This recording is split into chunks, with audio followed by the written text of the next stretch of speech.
గురు శిష్య అన్యోన్య దర్శనం 15. ఈ రీతిగా గురుమూర్తిని చేరుదునని తపమునర్చి చింతిల్లగా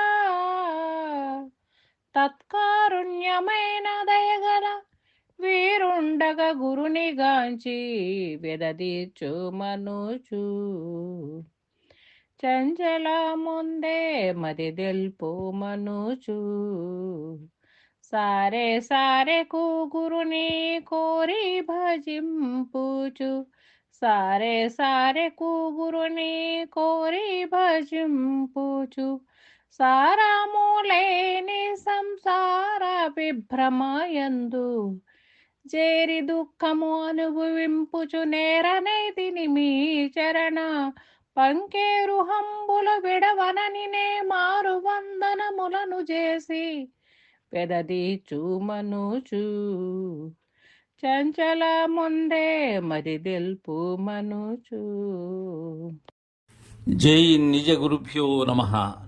నిజానంద పోలోజు వీరయాచార్య విరచితమైన శుద్ధ నిర్గుణ పరతత్వ బోధామృత కందార్థ దరువులలో గురు శిష్య అన్యోన్య దర్శనమునందు 2వ మిత్ర కందార్థం. అత్యంత విజ్ఞానపరుడు, అలానే వికసిత బుద్ధి కలిగినటువంటి ప్రజ్ఞానపరుడు.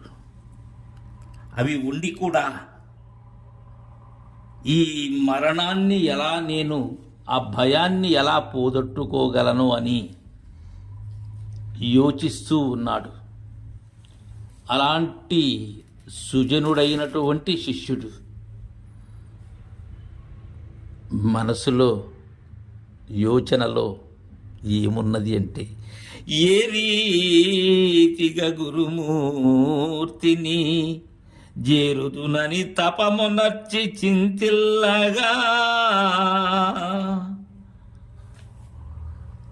నాకు నన్ను దరిచేర్చుకొని నా భ్రాంతి రహితం చేసేటువంటి పరమదయాళువు అయిన గురువు కానరాకున్నాడు.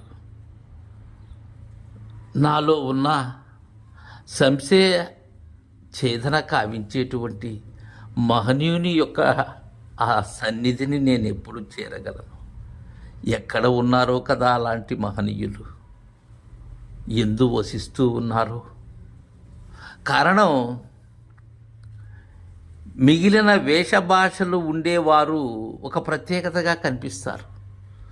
నిజగురు మహాత్ములలో ప్రత్యేకత ఉండదు, అందరిలాగే ఉంటారు. వారిని వారిలాంటి వారైతేనే తెలుసుకోగలరు, లేక వారి శిష్యుల ద్వారా వారి ఆనవాలు గుర్తించగలగాలి. వారెప్పుడూ నేను గురువునని ప్రకటించుకోరు, నా దగ్గరకు రమ్మని ఎవరినీ అడగరు. వారు వారి గురుదేవుని ద్వారా పొందినది ఏదైతే ఉన్నదో ఆ ఉనికి కాని ఉనికిలో అశరీరులై ఉంటారు. వారిని సాధారణ మానవులు ఎలా తెలుసుకోగలరు? తపము నడుస్తూ ఉన్నాడు, తపమంటే తప్పించుకుపోతూ ఉన్నాడు ఆ శిష్యుడు. ఎలానో ఆ శిష్యుని పుణ్యోదయంతో గురుదేవులు ఫలానా ప్రదేశంలో ఉన్నారు అని వారి శిష్యుల ద్వారా ఆ గురు మహనీయుని ఎరిగినటువంటి మహనీయుల ద్వారా తెలుసుకున్నాడు. తపమునర్చి చింతిల్లగా తత్కారుణ్యమైన దయగల, అందుకు అమితమైన కరుణా సముద్రులైనటువంటి దయ ఉండేటువంటి మహనీయుని యొక్క విలాసం దొరికింది. వీరుండగు గురుని గాంచి వెదదీర్పో మనుచు, ఇక్కడ వీరుడే కాదు గురు, ధీరుండగు గురుని గాంచి వెదదీర్పు మనుచు. గురుని దగ్గరికి వెళ్ళాడు, శరణాగతి నొందాడు. అయ్యా, నా వేదన ఏదైతే ఉన్నదో దానిని పోదొట్టండి. అనేక పరంపరలుగా నేను విసుగు చెంది ఉన్నాను.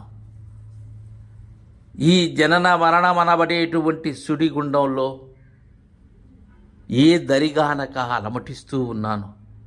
కావున నన్ను మీ హక్కున చేర్చుకొని నా వ్యధ తీర్చండి, నా భ్రాంతి రహితం చేయండి. ఇక్కడ ఒక విషయాన్ని మనం స్పష్టంగా తెలుసుకోవాలి. గురువు దరి చేరినప్పుడు లేక గురు సన్నిధిలో ఉన్నప్పుడు మన సంశయ నివృత్తి కోసం మనం పాటుపడాలి.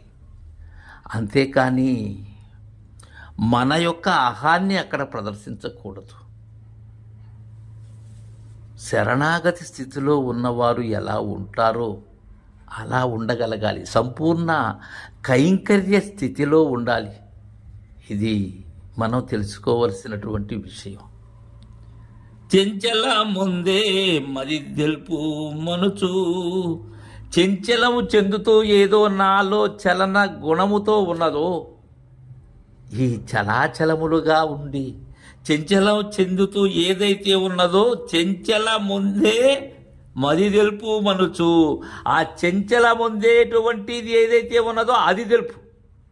అంటే నా నిజస్వరూపాన్ని నాకు తెలియచేయి మహాత్మా. నేనెవరో నాకు తెలియచేయండి అయ్యా.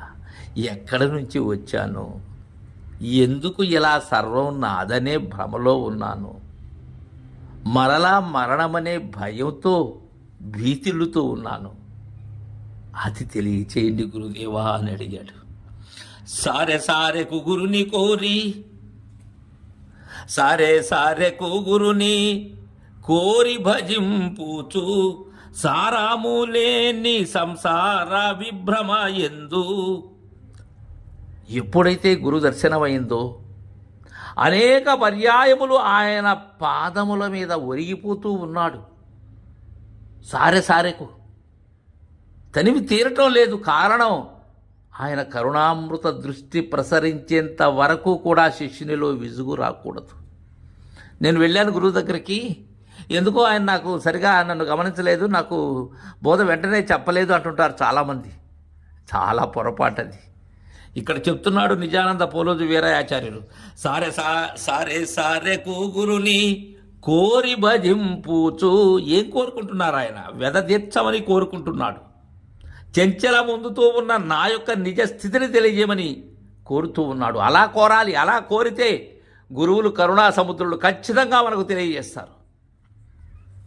సారము లేని సంసార విభ్రమ ఎందు.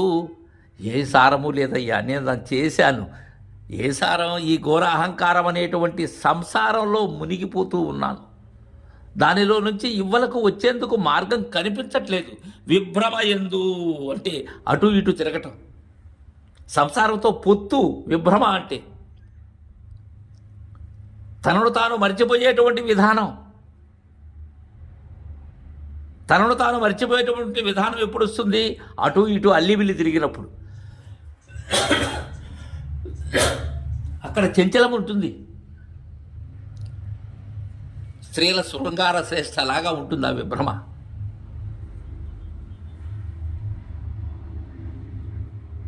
సారములేని సంసార విభ్రమ ఎందు జేరి దుఃఖములను భవింపుచు నేరనైతిని మీ చరణ పంకేరు హంబులు విడువనని వేమారు వందనములను చేసి వెదదీర్చామనుచు. ఆ విభ్రమలో చిక్కుకొని అందు చేరి దుఃఖాల్ని అనుభవిస్తూ ఉన్నానయ్యా. నా వల్ల కావటం లేదు గురుదేవా. నేరనైతిని తెలుసుకోలేకపోయాను. అందుకనే గురుదేవా, మీ శిష్యుల ద్వారా మీ ఉనికిని, మీ స్థితిని, మీ అశరీర విధానాన్ని, మీరు ఏ విధముగా కర్తృత్వరహిత కర్మాచరణ సంపన్నులై ఉన్నారో అది నేను గమనించానయ్యా. మీ చరణ పంకేరు హంబులు విడువనని. పంకేరు హంబులు ఆ అరవింద దళములతో సమానమైనటువంటి పదములు, వాటిని విడువనయ్యా. మీ చరణపాద పంకజములు ఏవైతే ఉన్నావో వాటిని ఏనాడు విడువను. వేమారు వందనములను చేసి అనేక పర్యాయములు గురువు కరుణ పొందేందుకు ఈ వందనములు చేసి అడుగుతూ ఉన్నాడు శిష్యుడు. అప్పుడు గురుదేవుడు ఏ విధముగా ఆ శిష్యుని ఆశీర్వదిస్తున్నాడో తరువాయి మిత్రకందార్థంలో రేపు విందాం. జై గురుదేవా.